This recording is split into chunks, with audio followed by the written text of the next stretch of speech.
exactly sure what's wrong with them. We're in the middle of summer. It's been super hot. Okay, so what he's been doing is just like, he hasn't been eating for the last couple, he hasn't had the right appetite for the last few days. Like I was gonna give him some feed, and I poured him out some feed. Like halfway on the way to his feed, he just like lays down. You know, I don't know if that was, he came out of his he was in his shelter, and he came out just like soaking in sweat. He was sweating so bad, so he may have just been like so hot that he came out and was just like, he just laid down like it was too much for him to get to his feed. That was like a couple days, that was like yesterday. So I called the vet and I was telling him everything that's going on, you know, and like he's not eating, he just is lethargic, he's laying down. So like the first thing they were suggesting is like, what, has he been drinking water? You know, because if the water is super hot, they won't drink it. Like same thing winter, they said if the water is super cold, they won't drink it, so that could cause them to get dehydrated. And also like I got him some new shade. I'm getting him some different type of shade because the shelter he's got, it's just a metal shelter, and it's metal and it like radiates heat. So if he's sitting in there trying to get out of the sun, he's in there, and that's pretty hot. So I got him in a different pasture where there's some trees and some different shelter.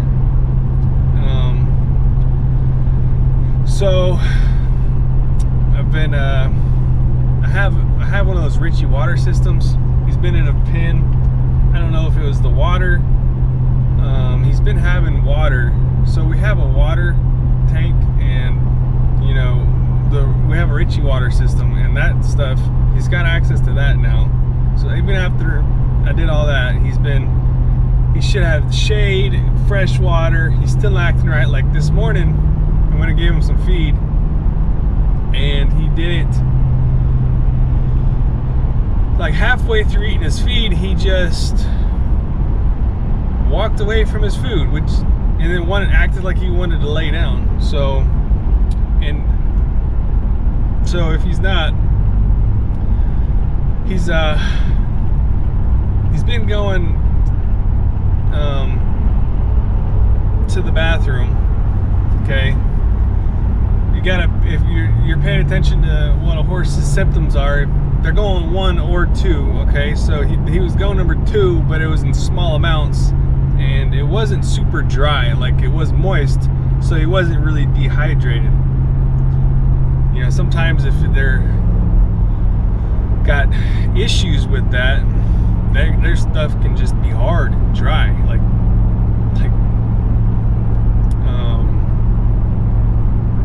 so his droppings came out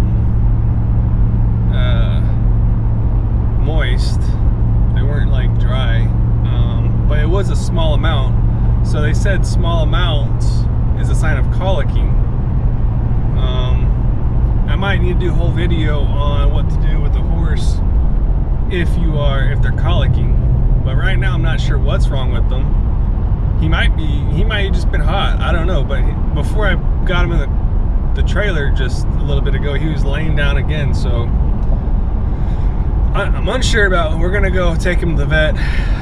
I don't think I'm going to be videoing while the vets are doing their work. I don't think they want to be getting videoed. So I'll let you guys know. And I'm not really comfortable I'll video myself, but I'm not really comfortable videoing other people.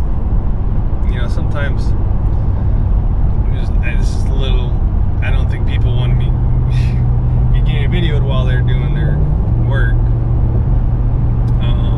So I'll let you guys know what happens. They might, I don't know what they're gonna do, how they're gonna find out what's wrong with him, because they're probably gonna they're gonna check his temperature, listen to his heart, his gut sounds, maybe blood work. Maybe he got bit by something, you know, some kind of bug is making him sick. Maybe, I don't know what it was. He's just not quite acting right. So I'll let you guys know what happens afterwards. And I mean, hopefully he's fine.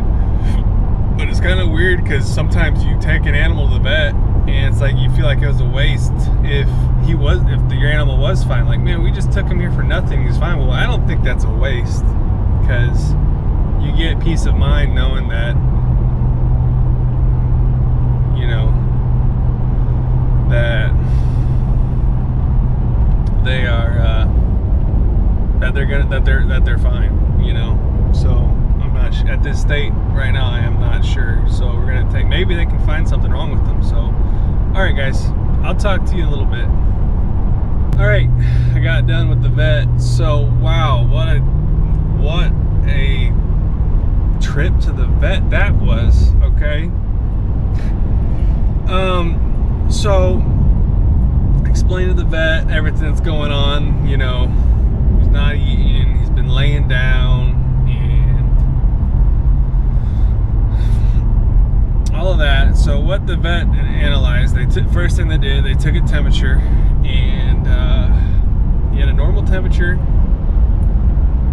They listened to the gut sounds. So if you put your ear, you can also put like your ear, that's like another thing you could do, was that you can put your ear up to the horse's gut and you can hear for sounds. Like you would want to be hearing those little gurgly sounds and such, but it was quiet. So they listened to the gut and it was a quiet gut. So that's a sign that, you know, and who knows what that could be. It just means that things aren't really working as normal as they should. So the vet suspected that with what I told him was happening, what she saw, quiet gut, you know, and that the vet suspected that he was colicking, you know, upset stomach, who knows what. So the first thing that they do when you take a horse to the vet for a colic is they say that all horses or all vets are going to want to tube your horse, which basically means that they put a tube up the horse's nose, down into the horse's stomach, and then like they flush it out to see what's in there. So and then they're going to sedate him for that.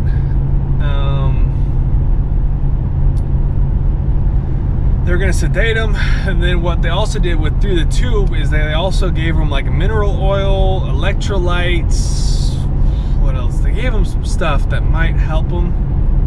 Some salt. They put some salt down in that tube. That mineral oil, once it passes through the horse, they want to look for that to make sure everything's going through the horse. So it's going to end up, a bunch of like sticky stuff is going to end up all on the back of my horse now, on the tail and all that, if it passes through. So you want to be looking for that after they put that in there. Let's see. So I was going to figure out, I was trying to decide, do I want to do all of this stuff? Because I got my horse there and I was thinking that, man, he looks fine. You know, one time I took my horse to the vet for a colic, and then I got him there and they just looked at him and they said temperature's fine and everything is good. Like one vet said that, you know, if a horse is colicking bad, they're going to have a raging temperature. But my horse had no temperature, this one, and then they still suspected he was colicking.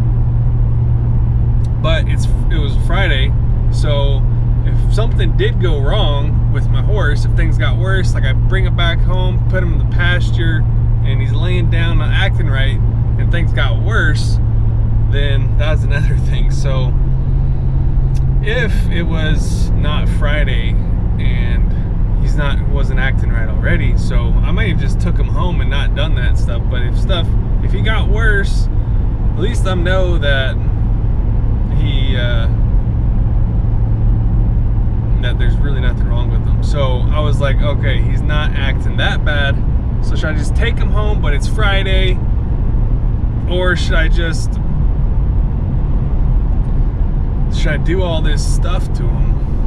all the money to make sure he's okay when I got him to the vet and he looked like he was fine, you know. So they said, I was like, you know, sometimes he acts okay and then sometimes he lays down. So the vet did say that their colics can come in like little spasms, like he gets a stomach ache here and then it goes away. So I was like, if I get him back home and he has a stomach ache, you know, then that's not good. So I had to decide to do something or not, you know. But since it was Friday and he wasn't acting that great, I said go ahead and check on him, you know, do the tube, see what you get out of him. They put the tube in there, then they flush him out to see what comes out, and then nothing really bad came out. So then they just tubed him, checked his stomach, see if any was stuck in there, and nothing came out that was too bad. So they just gave him all those things to help him. So the next thing they could do was palpate him to make sure his intestines weren't like twisted or everything was in the right place and nothing was in the wrong place. So it was like, we don't want to send you home. I was thinking that, you know, the vet was like, we don't want to send you home with a horse. It's not really quite right, especially on Friday afternoon.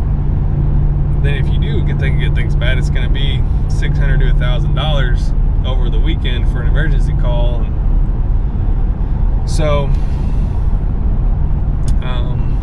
I ended up spending about $250 at the vet